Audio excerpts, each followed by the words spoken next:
മഴ കൊണ്ട് സമൃദ്ധമെങ്കിലും വേനൽക്കാലം എത്തുന്നതോടെ കുടിവെള്ളത്തിനായി നെട്ടോട്ടമോടേണ്ട അവസ്ഥയിലേക്ക് കേരളം മാറിക്കഴിഞ്ഞിരിക്കുന്നു. കാലവർഷവും തുലാവർഷവും പതിവ് തെറ്റിച്ചതോടെ ഈ വർഷം വരൾച്ച പതിവിലേറെ രൂക്ഷമായി. ജലസംരക്ഷണത്തെക്കുറിച്ചും വിനിയോഗത്തെക്കുറിച്ചും ഗൗരവമായ ചിന്തകൾ ആവശ്യപ്പെടുന്നുണ്ട് ഈ വരൾച്ചക്കാലം. ഒരു നാട്ടിലെ ജനങ്ങൾ മുഴുവൻ വെള്ളത്തിനായി 3-4 കിണറുകളെ ആശ്രയിക്കുന്ന, കിണറ്റിൽ ഊറി വരുന്ന വെള്ളത്തിനായി ജോലികൾ കഴിഞ്ഞെത്തി രാത്രിയിൽ കിണറ്റിൻകരയിൽ കാവൽ കിടക്കേണ്ട അവസ്ഥയിലാണ് ഒറ്റപ്പാലത്തിനടുത്ത് കീഴൂർ എന്ന ഗ്രാമത്തിലെ ജനങ്ങൾ. ജലസംരക്ഷണം ഒരു പ്രധാന അജണ്ടയാകേണ്ട കാലത്ത് നമ്മെ ചിലതൊക്കെ ഓർമ്മിപ്പിക്കും ഈ വരൾച്ച കാഴ്ചകൾ. പാലക്കാട് ജില്ലയിൽ ഒറ്റപ്പാലം താലൂക്കിൽ തൃക്കടീരി പഞ്ചായത്തിലെ മലയോര ഗ്രാമമാണ് കീഴൂർ. അനങ്ങൻമല, കൂനൻമല എന്നിവയാൽ രണ്ടു വശവും ചുറ്റപ്പെട്ട ഈ വള്ളുവനാടൻ ഗ്രാമം ഒട്ടേറെ ചലച്ചിത്രങ്ങൾക്ക് പശ്ചാത്തലമൊരുക്കിയിട്ടുണ്ട്. എന്നാൽ ഈ വേനൽക്കാലത്ത് മറ്റൊരു തരത്തിലാണ് കീഴൂർ പ്രസക്തമാകുന്നത്. കേരളത്തെ ഒട്ടാകെ ബാധിച്ച വരൾച്ചക്കെടുതിയുടെ ഏറ്റവും രൂക്ഷമായ നേർക്കാഴ്ചയായി കീഴൂർ മാറുന്നു. ജലസംരക്ഷണം, ജലവിനിയോഗം എന്നിവ സംബന്ധിച്ച് കാലിക പ്രസക്തമായ ഒട്ടേറെ ചിന്തകളിലേക്ക് നയിക്കുന്നുണ്ട് കീഴൂരിലെ വരൾച്ച കാഴ്ചകൾ. രണ്ടു വശവും മലകളാൽ ചുറ്റപ്പെട്ടതുകൊണ്ടുതന്നെ ഈ പ്രദേശത്ത് കിണർ കുഴിച്ച് വെള്ളം കണ്ടെത്തുക എളുപ്പമല്ല. ഉപയോഗശൂന്യമായ അനേകം കിണറുകളും കുഴൽക്കിണറുകളും ഇവിടെ കാണാം. രണ്ടു മലകൾക്കിടയിലുള്ള വയൽ പ്രദേശത്ത് മാത്രമാണ് കിണറുകളിൽ അല്പമെങ്കിലും വെള്ളം അവശേഷിക്കുന്നത്. 2 ദിവസം കൂടുമ്പോൾ 500 രൂപയ്ക്ക് ടാങ്കറുകളിൽ എത്തിക്കുന്ന വെള്ളമാണ് പല വീട്ടുകാരുടെയും ആശ്രയം. എന്നാൽ ഇതിനുള്ള സാമ്പത്തിക ശേഷി ഇല്ലാത്ത സാധാരണ ജനങ്ങൾ കിലോമീറ്ററുകളോളം ദുർഗമമായ വഴികൾ താണ്ടി കുന്നും മലയും കയറിയിറങ്ങിയാണ് കുടിവെള്ളം ശേഖരിക്കുന്നത്. ഇത് മലകൾക്കിടയിലുള്ള വയലിലുള്ള സ്വകാര്യ വ്യക്തിയുടെ കിണറാണ്. ഇവിടെ നിന്നാണ് ഒട്ടേറെ കുടുംബങ്ങൾ വെള്ളം ശേഖരിക്കുന്നത്. മേടമാസത്തിലെ കത്തുന്ന വെയിലിൽ നട്ടുച്ചയ്ക്ക് വെള്ളം ശേഖരിക്കാനെത്തിയ ഇവർക്ക് മലയിടുക്കുകളും ഇടവഴികളും താണ്ടി വീട്ടിലെത്താൻ കിലോമീറ്ററുകൾ നടക്കേണ്ടതുണ്ട്.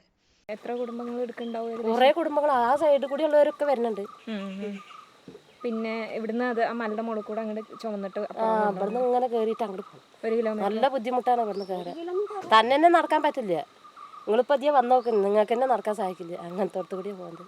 ഈ വൈകുന്നേരം ഒക്കെ ആകുമ്പോഴത്തേക്ക് കൂടുതൽ ആൾക്കാർ വെള്ളം എടുക്കാൻ കുറച്ച് കഴിയുമ്പോൾ തോനെ ആൾക്കാരുണ്ടാകും. വീട്ടില് കിണർ ഉണ്ടോ? ഞങ്ങളുടെ വീട്ടിൽ കിണറില്ല. അടുത്ത് കൂടെ ഉണ്ട്, പക്ഷെ വെള്ളമില്ല. വെള്ളം പറ്റിയതല്ലേ? പറ്റി. ഞാൻ കിണറിന് അപേക്ഷ കൊടുത്തു, കിട്ടിയില്ല.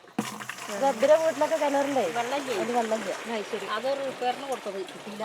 നമ്മുടെ നാട്ടിലൊക്കെ എവിടുന്ന് കിട്ടാൻ? ഈ മഴക്കാലത്തേക്ക് വെള്ളം ഇതാക്കാനുള്ള കിണർ റീചാർജിങ് ഉണ്ട് ഇപ്പോൾ, അത് കേട്ടിട്ടുണ്ടോ? അതിന് എഴുതി കൊടുത്തിട്ടുണ്ട്.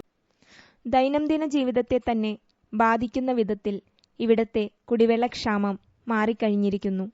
ഇടവപ്പാതിയും തുലാവർഷവും നിറഞ്ഞു പെയ്ത് ജലസുഭിക്ഷമായിരുന്ന ഒരു പ്രദേശമാണ് ഇന്ന് ദാഹജലത്തിനായി നെട്ടോട്ടമോടുന്നത്. പെയ്യുന്ന മഴയിലുള്ള കുറവും മഴവെള്ളം മണ്ണിലേക്കിറങ്ങാനുള്ള സാഹചര്യങ്ങൾ ഇല്ലാതാക്കുന്നതും ജലസമ്പത്തിനെ എങ്ങനെയെല്ലാം ബാധിക്കാം എന്നും എങ്ങനെ ഇത് പരിഹരിക്കാം എന്നും നാം ഇനിയും ഗൗരവമായി ചിന്തിച്ചു തുടങ്ങിയിട്ടില്ല. ഇത്രയും രൂക്ഷമായ ഒരു വരൾച്ചക്കാലം കീഴൂരിലെ ഏറ്റവും മുതിർന്നവരുടെ പോലും ഓർമ്മകളിലില്ല.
അയൽ ഗ്രാമങ്ങളായ മേലൂർ, തൃക്കടീരി തുടങ്ങിയവിടങ്ങളിൽ നിന്നാണ് ഇവിടേക്ക് ടാങ്കറുകളിൽ വെള്ളം എത്തിക്കുന്നത്.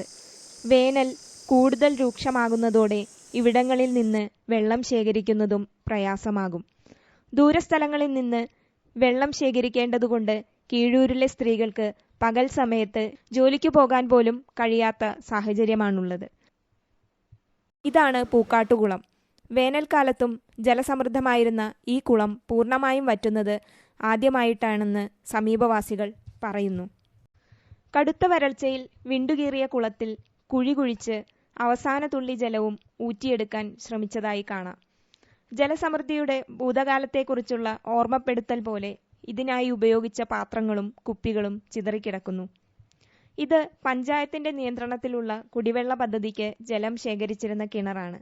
പൂർണ്ണമായും വറ്റിക്കഴിഞ്ഞ കിണറ്റിൽ നനവിന്റെ പാടുകൾ പോലും ഇന്ന് അവശേഷിക്കുന്നില്ല.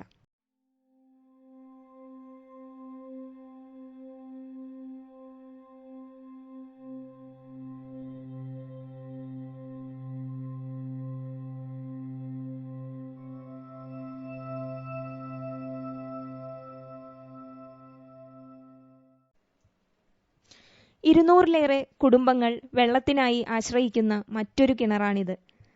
ജനകീയാസൂത്രണ പദ്ധതിയുടെ ഭാഗമായി നിർമ്മിക്കപ്പെട്ട കുടിവെള്ള പദ്ധതിയിൽ ഉൾപ്പെട്ടതാണ് ഈ കിണർ. കിണറ്റിൽ അവശേഷിച്ച ഉറവയിൽ നിന്ന് ഊറിയെത്തുന്ന ജലം ശേഖരിക്കാൻ രാപ്പകൽ ജനങ്ങൾ കാവലിരിക്കുന്നു.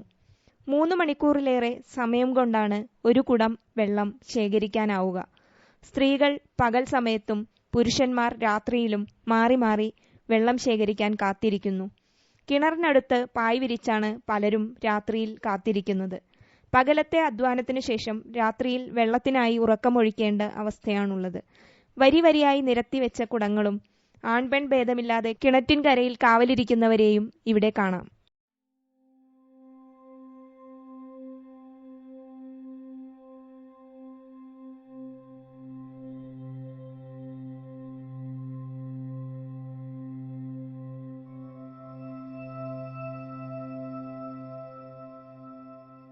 ഭയങ്കര ബുദ്ധിമുട്ടാണേ. കുഞ്ഞു കുഞ്ഞു കുട്ടികളൊക്കെ ഉള്ളത് ഭയങ്കര ബുദ്ധിമുട്ടാണേ വെള്ളത്തിനെ.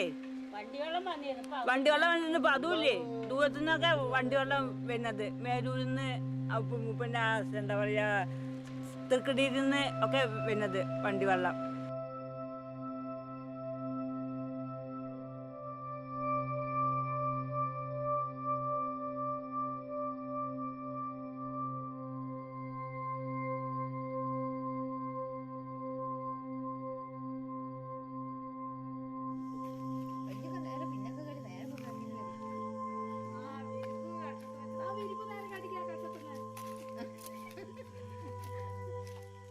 കുടിവെള്ളക്ഷാമത്തിന്റെ രൂക്ഷത നേരിട്ട് മനസ്സിലാക്കാൻ കീഴൂരിലെത്തിയ ജനാവിഷ്കാര പ്രവർത്തകർ കണ്ട കാഴ്ചകളാണിത്. കിണറിനു ചുറ്റും ഉറക്കം ഉപേക്ഷിച്ച് കാവൽ നിൽക്കുന്നവർക്ക് നേരം പുലരുമ്പോൾ വീണ്ടും അവരവരുടെ തൊഴിലുകളിലേക്ക് മടങ്ങേണ്ടതുണ്ട്. മറ്റേത് പരിസ്ഥിതി പ്രശ്നങ്ങളെയും പോലെ ജലക്ഷാമവും ആത്യന്തികമായി ബാധിക്കുന്നത് അടിസ്ഥാന വർഗത്തെയാണെന്ന് കീഴൂർ വീണ്ടും ഓർമ്മിപ്പിക്കുന്നു. കീഴൂരിലെ ജലക്ഷാമത്തെയും അത് പരിഹരിക്കാനുള്ള പദ്ധതികളെയും പറ്റി പഞ്ചായത്ത് മെമ്പറായ ശ്രീമതി ശ്രീലതയ്ക്കും പ്രസിഡന്റ് നാരായണൻകുട്ടിക്കും വ്യക്തമായ കാഴ്ചപ്പാടുകളുണ്ട്. വരൾച്ചയും കൂടി ആയതോടുകൂടി ഏറ്റവും കൂടുതൽ ജലക്ഷാമം അനുഭവിക്കുന്ന ഒരു പ്രദേശമായിട്ട് മാറി. അതിൻ്റെ രൂക്ഷത ഒന്നുകൂടി വർദ്ധിച്ചു. അപ്പോൾ അതുകൊണ്ട് തന്നെ വരും കാലങ്ങളിൽ ഈ രൂക്ഷത കുറയ്ക്കുന്നതിനാവശ്യമായിട്ടുള്ള നടപടികളാണ് സ്വീകരിച്ചു വരുന്നത്. ഇപ്പോൾ ഇതിൻ്റെ ഭാഗമായിട്ട് തൃക്കടീരി ഗ്രാമപഞ്ചായത്തും അതുപോലെ തന്നെ ശാസ്ത്ര സാഹിത്യ പരിഷത്തും കിഴൂരിലെ ജനങ്ങളും എല്ലാം കൂടി കിണർ റീചാർജിങ്, അതുപോലെ തന്നെ കിണർ നിർമ്മാണം, പിന്നെ തോടിന് തടയണ കെട്ടൽ, അതുപോലെ അത് ഈ കുടിവെള്ളത്തെ പെയ്യുന്ന വെള്ളത്തെ ഇവിടെ സംഭരിച്ച് നിർത്താനുള്ള നടപടികളാണ് സ്വീകരിച്ചു വരുന്നത്. വെള്ളക്ഷാമത്തെ ശാശ്വതമായിട്ട് പരിഹരിക്കാൻ ആവശ്യമായിട്ടുള്ള പ്രവർത്തനങ്ങൾ ഘട്ടം ഘട്ടമായി ചെയ്തു പോകണമെന്നാണ് ആഗ്രഹിക്കുന്നത്. അതിലിപ്പോൾ 1-ാം ഘട്ടത്തിൽ നമ്മൾ പരമാവധി കിണർ ഈ 2 വാർഡിലും കുഴിക്കാൻ തീരുമാനിച്ചിട്ടുണ്ട്. ഓപ്പൺ കിണർ ഇപ്പോൾ നമ്മുടെ തൊഴിലുറപ്പ് പദ്ധതിയിൽ ഉൾപ്പെടുത്തി കുഴിക്കാവുന്നതേ ഉള്ളൂ. പ്രവർത്തന പദ്ധതി സമഗ്രമായിട്ട് അതിന് പ്രയോജനപ്പെടുത്തുന്നുണ്ട്. അപ്പോൾ അത് നടന്നുകൊണ്ടിരിക്കുകയാണ്. ഈ 2 വാർഡിലുമായിട്ട് ഇപ്പോൾ അംഗീകാരം കിട്ടി കുഴിക്കാൻ തയ്യാറായി നിൽക്കുന്ന 10-60 കിണറോളം വരും. ഭാവിയിൽ അപേക്ഷ കൊടുക്കുന്ന ആളുകളുണ്ട്, കൊടുക്കാൻ വേണ്ടി നമ്മൾ പറഞ്ഞിട്ടുണ്ട്. അതും കൂടി വരുമ്പോൾ നമ്മുടെ 2 വാർഡ് ഉൾപ്പെടുന്ന കിഴൂർ പ്രദേശത്ത് മിക്ക വീട്ടിലും ഒരു കിണറുണ്ടാവണം. എല്ലാ വീട്ടിലും, സാധ്യതയുള്ള എല്ലാ വീട്ടിലും സാധാരണ കിണർ കുഴിക്കണം എന്നാണ്. എന്നിട്ട് അതിലേക്ക് നമ്മൾ റീചാർജിങ് സംവിധാനം, അതും തൊഴിലുറപ്പിൽ ബന്ധപ്പെട്ട് ചെയ്യാൻ കഴിയുന്നതാണ്. എല്ലാ കിണറുകളും റീചാർജ് ചെയ്യാനുള്ള ഒരു പദ്ധതി നമ്മൾ ഇതിൻ്റെ തുടർ പദ്ധതിയായിട്ട് തന്നെ, കിണർ കുഴിക്കുന്നതിൻ്റെ തുടർ പദ്ധതിയായിട്ട് തന്നെ പോകുന്നുണ്ട്.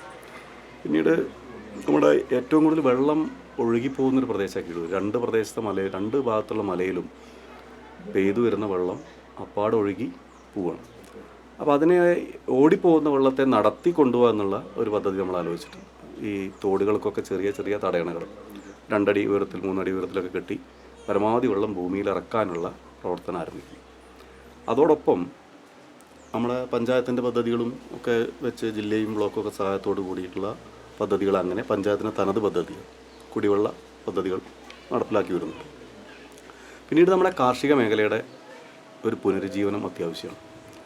ഇപ്പോൾ പല സ്ഥലത്തും പാടങ്ങൾ അങ്ങനെ തരിച്ചിട്ട് പോകുന്ന സ്ഥിതിയുണ്ട്. നെൽവയലുകൾ വളരെ പെട്ടെന്ന് തന്നെ നാട് നീങ്ങിക്കൊണ്ടിരിക്കുന്ന ഒരു സാഹചര്യം ഇപ്പോൾ നിലനിൽക്കുന്നുണ്ട്. റബ്ബർ തോട്ടങ്ങളായും പിന്നെ തേക്കിൻ തോട്ടങ്ങളായും പലതരത്തിലും തെങ്ങ് ഒക്കെ ആയി മാറുന്നുണ്ട്. അപ്പോൾ അവിടെ അതൊന്ന് തടയിടാൻ ആവശ്യമായിട്ടുള്ള ഒരു നിയമപരമായിട്ടുള്ള ഒരു ഇടപെടൽ നടക്കുന്നതോടൊപ്പം പൊതുജനങ്ങൾക്ക് അവരൊരു സ്വയം സന്നദ്ധരാകുന്ന വിധത്തിലേക്കുള്ള ഒരു പ്രചരണ പരിപാടി കൂടി ഇതിൻ്റെ ഭാഗമായിട്ട് ആലോചിക്കും. കാർഷിക മേഖല സംരക്ഷിച്ചുകൊണ്ടേ നമുക്ക് കുടിവെള്ളത്തെ സംരക്ഷിക്കാൻ കഴിയൂ എന്ന കാര്യത്തിൽ സംശയമില്ല. അവിടെ പഞ്ചായത്തിൻ്റെ നേതൃത്വത്തിൽ ഒരു ജലസഭയുടെ സമിതി രൂപീകരിച്ചിട്ടുണ്ടായിരുന്നു. അപ്പോൾ അതിൻ്റെ ഭാഗമായിട്ട് ശാസ്ത്ര സാഹിത്യ പരിഷത്തിൻ്റെ യുവസമിതിയിലെ അംഗമായിട്ട് ആ രൂപത്തിലാണ് അവിടെ പോയത്. അത് നല്ലൊരു അനുഭവമായിട്ട് മാറി. പരിശീലനം നല്ലൊരു അനുഭവമായിട്ട് മാറി. നമ്മൾ മഴക്കാലത്ത് ഒരുപാട് വെള്ളം കിട്ടുന്ന പ്രദേശമാണ്, പക്ഷേ അതങ്ങനെ ഒഴുകി പോവുകയാണ്. അത് തടഞ്ഞു നിർത്താനുള്ള ലെവലിൽ അതിനെ ഫിൽറ്റർ ചെയ്തിട്ട് കിണറ്റിലേക്ക് ഇറക്കുക എന്നുള്ള ഇതിലാണ് പോയത്. ഞങ്ങൾ ഇവിടുന്ന് പോയത് ഫുള്ള് DFIയുടെ പ്രവർത്തകരാണ് പോയത്. ചെയ്തു തുടങ്ങിയിട്ടുണ്ടല്ലോ ഇവിടെ? ഇവിടെ ഏകദേശം ചെയ്തു തുടങ്ങിയിട്ടുണ്ട്. അപ്പോൾ ഈ വരുന്ന മഴക്കാലത്തോടു കൂടി കുറേ സ്ഥലത്ത് ചെയ്യാം. വരുന്ന മഴക്കാലത്തോടു കൂടി വാർഡ് ഫുള്ള് കംപ്ലീറ്റ് ചെയ്യണമെന്നാണ് ഇപ്പോൾ ആഗ്രഹിക്കുന്നത്. ഏകദേശം തുടങ്ങിയിട്ടുണ്ട്.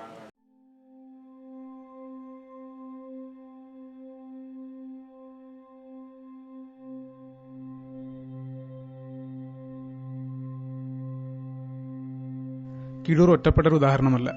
കേരളത്തിൻ്റെ ഗ്രാമങ്ങളുടെ ഭാവി പ്രതീകമാണ്. കാലാവസ്ഥാ വ്യതിയാനം ശാസ്ത്രജ്ഞരുടെ കെട്ടുകഥയാണെന്ന് ആരൊക്കെ തർപ്പിച്ച് പറഞ്ഞാലും അതിൻ്റെ പ്രത്യക്ഷ ഉദാഹരണമാണ് നാം കാണുന്നത്. കേരളത്തിൻ്റെ സമീപ ചരിത്രത്തിൽ ഇത്രയും കുറഞ്ഞ മഴദിനങ്ങൾ ഉണ്ടായിട്ടില്ല. കൂടുതലായി മഴ കിട്ടുന്നതുകൊണ്ട് തുടർന്നു വരുന്ന ജലധാരാളിത്തവും സംരക്ഷണത്തിലെ അലംഭാവവും നമ്മെ എത്തിച്ചിരിക്കുന്നത് വെള്ളമില്ലായ്മയുടെ ദുരിതത്തിലാണ്. ഈ വർഷം മഴയിലുണ്ടായ കുറവ് നമ്മുടെ ജലോപയോഗ സംസ്കാരത്തിൻ്റെ പരാജയം തുറന്നു കാണിച്ചു. നമ്മുടെ ജലവിനിയോഗ സംസ്കാരത്തിലും ജലസംരക്ഷണ പ്രവർത്തനങ്ങളിലും കാതലായ മാറ്റങ്ങൾ ആവശ്യമുണ്ട്. ഇത്തരം മാറ്റങ്ങളിലൂടെ മാത്രമേ വരും വർഷങ്ങളിൽ ജലക്ഷാമത്തെ നേരിടാൻ കേരളത്തിനാകൂ. ഇതിനായി നിയമനിർമ്മാണം ഉൾപ്പെടെ സർക്കാർ തലത്തിലും ഇടപെടലുകൾ ഉണ്ടാകേണ്ടതുണ്ട്.